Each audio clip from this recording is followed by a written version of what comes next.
अस्सलाम वालेकुम फ्रेंड्स, क्या हाल है। उम्मीद करती हूँ आप सब खैरियत से होंगे, जाओगे खुश होंगे, खैर वाफियत से होंगे। आज मेरे पास ये कुछ फैंसी पीसेस हैं जो कि फैंसी फ्रॉक मैंने स्टिच की है और फुल एम्ब्रॉयडरी वाली है। इसके साथ ये कुछ मैंने लेसेस ली हैं जिनको मैं मुख्तलिफ तरीक़ों से यूज़ करूँगी। और ये मेरी फ़्रॉक की साइड कटिंग्स हैं। इसके अलावा जो मैंने इसके साथ लाइनिंग का फैब्रिक लगाया था ये भी बहुत ज़बरदस्त सा है। इसको मैंने ले लिया है, इसको भी मैं डिज़ाइनिंग में यूज़ कर लूँगी। ये देखिए कुछ इस तरीके से ये पीसेज़ हैं। तो इन सभी पीसेस को मैं यूज़ करूँगी और 4 से 5 साल की बच्ची का बहुत ही प्यारा सा फ्रॉक का डिज़ाइन आपके साथ शेयर करूँगी। ये मेरे पास एक लंबी सी स्ट्रिप है जिसको मैं घेरे के तौर पे यूज़ करूँगी। और साथ में ये जो मेरे पास चौड़ाई वाली लेस है, इसके जो फ्लावर्स हैं ये देखिए कुछ पत्तियाँ सी बनी हुई हैं। इनको मैंने कट कर लेना है, इस तरीके से पत्तियों को अलग अलग करना है और इन पत्तियों को फिर अलग तरीके से यूज़ कर लूँगी जहाँ हमें ज़रूरत पड़ेगी। तो आपने वीडियो को बिल्कुल भी स्किप नहीं करना। बहुत ही प्यारा सा फैंसी फ्रॉक आपके साथ शेयर करूँगी। यहाँ पे जो मेरे पास ये लाइनिंग वाला पीस है काफ़ी अच्छा सिल्क फैब्रिक में है। वो इसका जो प्रिंट है माशाल्लाह से ये भी बहुत अच्छा है। तो इन पीसेस की जो चौड़ाई है आ रही है ये 7.5 इंचज़ तक आ रही है। और अगर मैं इसकी लेंथ रखूँ तो ये कम आ रही है। अगर मैं इसके साथ पेटी बनाती हूँ तो मैं इसकी जो लेंथ है वो 10 इंच तक रखना चाह रही हूँ। तो ये इस रुख पे मैं इसकी 10 इंचज़ के हिसाब पे निशान लगाऊंगी इस तरीके से। और ये मार्क करने के बाद यहाँ से इन दोनों पीसेस को, ये मैंने डबल फोल्ड कपड़ा रखा हुआ है तो ये यहाँ से 2 पीसेस कट हो गए हैं। इन 2 पीसेस के ही बराबर के मैं 2 और पीस कट कर लूँगी। इसी पीस को उठा के मैं अगले फैब्रिक पे रखूँगी तो इसी के बराबर के और पीसेस कट हो जाएंगे यहाँ से। तो ये मेरे पास टोटल 4 पीसेस आ गए हैं। 2 पीसेस तो जो हैं वो मैं बैक साइड बना लूँगी सेंटर में से। अगर आप चाहें तो यहाँ से सेंटर में सिलाइयाँ लगा के फ्रंट बैक दोनों को सेट कर सकते हैं, लेकिन मैं फ्रंट के सेंटर में सिलाई नहीं लगाऊंगी, सिर्फ बैक के सेंटर में सिलाई लगाऊंगी। फ्रंट का जो एक पीस है उसको ऐसे ही रहने दूँगी और दूसरे पीस को इस तरीके से डबल करके उसको 2 हिस्सों में डिवाइड कर लूँगी। यहाँ से सेंटर में से इसको मैं कट कर लूँगी, 2 हिस्सों में डिवाइड कर लूँगी। और अब इन 2 पीसेस को मैंने जो सेंटर वाला पीस है इसके दोनों किनारों पे इस तरीके से यहाँ पे सेट करके रखना है और यहाँ पे इनको स्टिच करना है। तो यहाँ पे फ्रंट साइड के पीसेस को मैंने जोड़ लिया है, इनको यूँ इस तरीके से डबल फोल्ड कर लूँगी। जो बैक साइड है उसकी भी मैंने सेंटर में सिलाई लगा ली हुई है और अब मैंने इसको फ्रंट साइड को बैक के ऊपर रखना है और शोल्डर के लिए मेजरमेंट करनी है। शोल्डर तकरीबन मैं 5 इंचज़ तक लूँगी क्योंकि ये मैं 5 साल की बच्ची के लिए बना रही हूँ तो इसके लिए इतना ही शोल्डर होता है।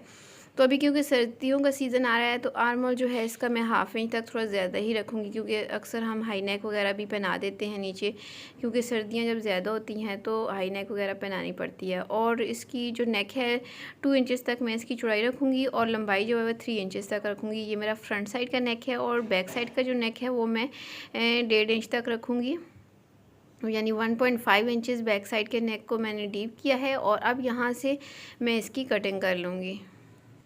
मार्किंग के मुताबिक मैंने इसकी कटिंग करनी है। अगर आप बिगनर हैं तो यहाँ पिन्स वगैरह लगा लीजिएगा ताकि ये अपनी जगह से कोई पीस हिले नहीं। तो अब यहाँ से मैंने फ्रंट बैक दोनों जो नेक हैं इनकी तो मैंने कटिंग कर ली है। इसके बाद जो अगला स्टेप है वो ये है कि मैंने यहाँ से बैक साइड को साइड पे करना है और जो मेरी फ्रंट साइड है इसको मैंने लेना है। और अब ये जो इसकी जोड़ आ रहे हैं यानी जहाँ पे सिलाइयाँ आई हुई हैं तो यहाँ पे ये जो मैंने आपको स्टार्टिंग में लेस दिखाई थी उनके जो मैंने ये फ्लावर्स कट कर लिए थे इनको इस तरीके से मैं सीधा रखूँगी। जो मेरा जोड़ आ रहा है उसके ऊपर इस तरीके से, और यहाँ पे इनको सेट करने के बाद इसी तरीके से इसकी जो दूसरी लाइन है उस पर भी मैंने फ्लावर्स को बिल्कुल बराबर, ये तकरीबन 3-3 फ्लावर्स दोनों साइडों पे आ रहे हैं, इनकी मैं यहाँ पे सिलाइयाँ लगा लूँगी। तो यहाँ पे मैंने सिलाइयाँ लगा के इनको कर लिया है और बैक साइड को भी मैंने साथ स्टिच कर लिया है। बैक साइड पे सिलाई लगा के मैंने बटन टेक भी बना ली है। इसके बाद यहाँ पे जो पीस है ये वाला एम्ब्रॉयडरी वाला, इसके साथ मैंने घेरा बनाना है। तो घेरे की जो यहाँ पे जो लंबाई आ रही है ये 15 इंचज़ तक आ रही है, ये मैं सारी रख लूँगी। और जो चौड़ाई है वो मैं अपनी जो मेरी योक थी यानी जो पेटी है उसकी चौड़ाई के डबल रखूँगी। 14 इंचज़ तक योक की चौड़ाई है तो 28 इंचज़ तक मैं यहाँ पे घेरे की चौड़ाई रखूँगी। तो अब इन दोनों पीसेस को मैं कट कर लूँगी। यहाँ पे ये मेरे पास 2 पीसेस पड़े हुए हैं फ्रंट बैक दोनों के लिए। तो इसके बाद जो अगला स्टेप है इनको नीचे से मैं पहले सिंपल फ़ोल्ड करूँगी और सिंपल नीचे से फ़ोल्ड करने के बाद अब अगला जो स्टेप होगा वो ये है कि इन दोनों को अलग अलग मैंने इस तरीके से रखना है सेट करके। इस तरीके से। और इनकी जो ये एम्ब्रॉयडरी के बगैर जो हिस्सा है ऊपर वाला, ये मैंने ऊपर की तरफ करना है। और यहाँ पे मैंने 3-3 सिलाइयाँ ऊपर लगानी हैं। ऊपर से 1 इंच छोड़ के दोनों के ऊपर 3-3 सिलाइयाँ लगा लूँगी। और इसके बाद स्लीव्स के लिए ये जो साइड से फैब्रिक बचा है, इसके साथ मैं स्लीव्स बना लेती हूँ। स्लीव्स का भी ये जो प्लेन हिस्सा है ये मैं आगे की तरफ लेके आऊँगी, यानी बॉटम पार्ट बनाऊँगी। यहाँ पे 6.5 इंचेस चौड़ाई आ रही है, ये सारी रख लूँगी। मुझे तैयार लेंथ 10 इंचेस तक चाहिए, तो 2 इंच एक्स्ट्रा लूँगी, क्योंकि आगे से 1 इंच इसकी फ्रिल में जाएगी और बाकी की जो 1 इंच है वो ऊपर नीचे से फोल्डिंग में चली जाएगी। तो इसके अंदर भी मैं सिलाइयाँ लगा के आगे से इसकी फ्रिल बना लूँगी। जैसे मैंने घेरे के ऊपर सिलाइयाँ लगानी है, सिलाई बड़ी करते हुए, और आर्म होल की सिंपल कटिंग करूँगी। आगे से कोई कटिंग नहीं करूँगी क्योंकि यहाँ पे चुनट्स आएंगी। तो ये देखिए मैंने घेरे के ऊपर जो सिलाइयाँ थी वो लगा ली हैं, 3-3 सिलाइयाँ, और इनको धागा खींच के तो 14 इंचेस तक ऊपर से इसकी चौड़ाई कर ली है। और फ्रंट साइड के घेरे के नीचे मैंने लेस भी लगा ली है, जो आपको स्टार्टिंग में दिखाई थी। और ये तीनों सिलाइयाँ खींच के मैंने यहाँ पे चुनट्स बना ली, और ऊपर से थोड़ा सा 1 इंच तक फ्रिल के लिए मैंने छोड़ दिया। अब इसको मैंने कहाँ पे सेट करके रखना है, ये देखिए इस तरीके से अपनी योक के ऊपर मैंने इनको रख के लगाना है। तो योक के ऊपर रख के फ्रंट को भी लगाऊंगी और बैक को भी लगाऊंगी, लेकिन इससे पहले जो काम है वो ये है कि मैंने योक के नीचे लाइनिंग का फैब्रिक लगाना है, बाद में ऊपर ये रख के मैंने लगाना होगा। तो पहले मैं लाइनिंग की कटिंग कर लेती हूँ। तो ये जो पीसेस मेरे पास पड़े हुए हैं ये डबल फोल्ड में पड़े हुए हैं, 2 पीसेस यानी 4 फोल्ड हैं ये मेरे पास फैब्रिक। इसी को यहाँ से सेट कर लेती हूँ सीधा सीधा। ये जो साइड से निकला ये स्लीव्स के नीचे लगाऊंगी।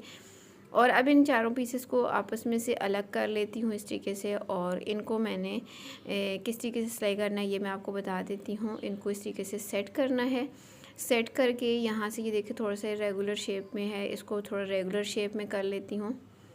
अगर आपके पास अलग से लाइनिंग का फैब्रिक हो तो आप वो यूज़ कर लीजिएगा। पीसेस अगर आप यूज़ ना करना चाहिए, या फिर इसके साथ मैचिंग करते हुए आप लाइनिंग का फैब्रिक ले सकती हैं। सेंटर में सिलाई लगा लूँगी, और सिलाई लगाने के बाद दोनों पीसेस को ये देखिए इस तरीके से अलग अलग फोल्ड करूँगी। अगर आपके पास प्रेस का इशू ना हो, जैसे लाइट वगैरह का, तो आप इसको प्रेस कर लीजिएगा। मेरे पास लाइट का इशू है, मैंने इसको प्रेस नहीं किया हुआ। नीचे से मैंने फ़ोल्ड कर लिया है। अब मैंने ऊपर वाले हिस्से को डबल फोल्ड करना है, और इसकी चौड़ाई के मुताबिक यहाँ से निशान लगाना है, ये देखिए इस तरीके से।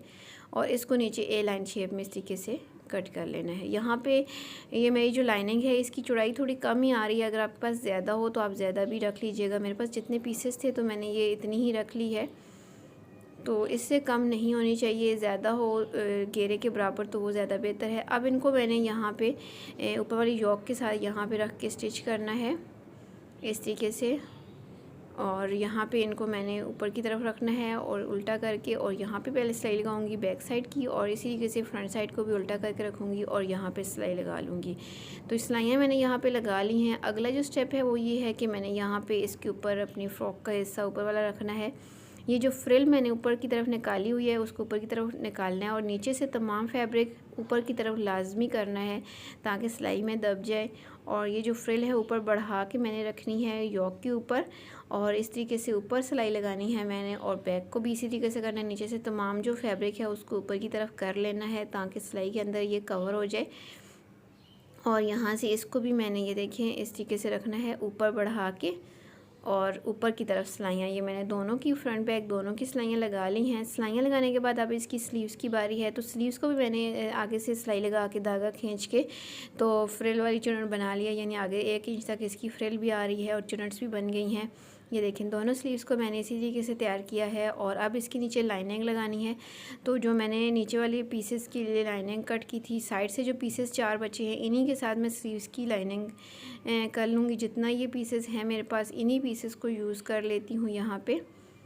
तो स्लीव्स के जिस तरीके से आर्मोल कटिंग किए हुए हैं इसी हिसाब से मैंने इसके पीसेस की लाइनिंग वाले पीसेस की भी कटिंग कर लेनी है। और यहाँ पे आगे तो आई होप आप को अंदाज़ा है कि हम किस तरीके से इनको स्टिच करते हैं। सिंपल मैं स्लीव्स को अटैच करूँगी। और गले के नीचे एक ऑप्शन तो ये है कि मैं यहाँ पे ये जो मेरी स्लीव्स के आगे से प्लेन फैब्रिक निकला है ये वाला जाली वाला, इसको डबल में करके तो गले के ऊपर लगा लूँ। ये भी मेरे पास एक चॉइस है। या फिर मैं प्लेन ही फैब्रिक के साथ इसकी और एक पट्टी लगा लूँ कुछ भी करके, और फिर इसकी मैं फिटिंग सिलाई लगा लेती हूँ। तो यहाँ पे सबसे पहले गला ही आपको दिखा दूँ। मैंने वो पट्टी नहीं लगाई क्योंकि मुझे कुछ अच्छी नहीं लग रही थी, और मैंने सिंपल और रेप पट्टी ही बना के लगा ली है। और ओवरऑल जो हमारी फ़्रॉक है माशाल्लाह से बन के तैयार हो गई है। फिटिंग की सिलाई भी मैंने इसकी लगा ली है। फ्रंट पे ये देखिए मैंने ऊपर की तरफ जो बढ़ा के फ्रिल लगाई हुई है, ये भी अच्छी लग रही है। अगर आपके पास ज़िगज़ैग डोरी या कोई और गोटे वाली लेस हो बारीक वाली, तो ये जो सेंटर में सिलाइयाँ आई हुई हैं, इन सिलाइयों की अगर आप ऊपर लगा लें तो ये और भी ज़्यादा अच्छा लगेगा। इसी तरीके से जो हमारी स्लीव्स के आगे सिलाई आई हुई है, इसके आगे भी आप लगाना चाहें तो लगा सकते हैं। इससे ये होगा कि जो फ़्रॉक है ये और भी ज़्यादा खूबसूरत लगेगी और स्टाइलिश लगेगी। और इसके अलावा जो इसका घेरा है ये मैं आपको दिखा देती हूँ, काफ़ी खुले घेरे वाली और काफ़ी लंबाई में ये काफ़ी ज़्यादा बन गई है। तकरीबन 24 इंचज़ तक इस फ़्रॉक की लेंथ है। अगर आपकी बेबी की इतनी ही लेंथ है तो ये आपके हिसाब से बेहतर है। ये 4 से 5 साल की बच्ची के लिए यही मेज़रमेंट है। तकरीबन 6 साल की बच्ची का भी यही नाप होता है। तो अगर आपको यही नाप इसी हिसाब से बनाना हो तो आप बना सकती हैं। अगर आपके पास भी इस तरह के छोटे छोटे से पीसेस बचे हुए हैं तो उनको ज़रूर यूज़ किया करें।